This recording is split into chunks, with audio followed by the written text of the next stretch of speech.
starts release of Yolanda Fund, the Department of Budget and Management started releasing funds for the reconstruction and rehabilitation of areas devastated by Super Typhoon Yolanda and other PF storms. Eastern Samar Representative Ben Everstone, a vice chairman of the House of Representatives Appropriations Committee, said yesterday he has been informed that the funds have been released to the Philippine Coconut Authority. Destroyed by the typhoon, the coconut industry in eastern Visayas has been practically wiped out, he said.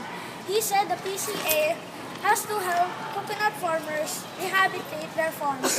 Cagayan de Oro City Rep.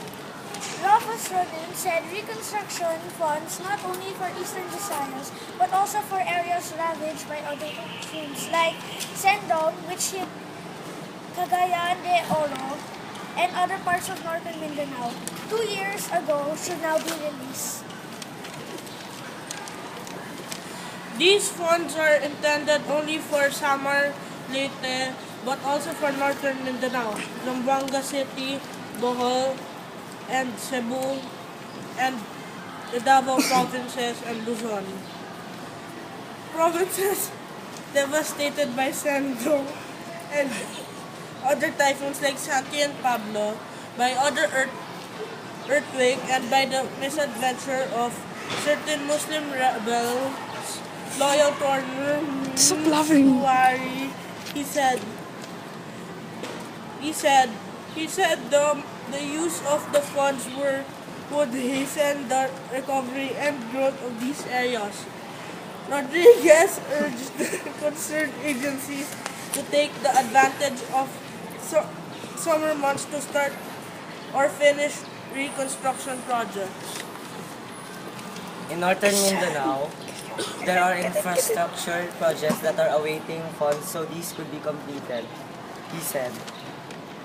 The House and the Senate have created a 100 billion pesos rehabilitation and reconstruction fund in the 2.265 trillion pesos 2014 national budget. Of that amount, 20 billion pesos is already funded and can be released and used. The release of the bigger portion of 80 billion pesos would depend on loans, foreign assistance, and extra revenues. Of the 20 billion pesos, 500 million has been allocated to the Department of Agriculture, 1 billion pesos to the Department of Education, 500 million pesos to the Department of Energy, 3 billion pesos to state universities and colleges, 1 billion pesos to the Department of Environment and Natural Resources, and 1 billion pesos to the Department of Health.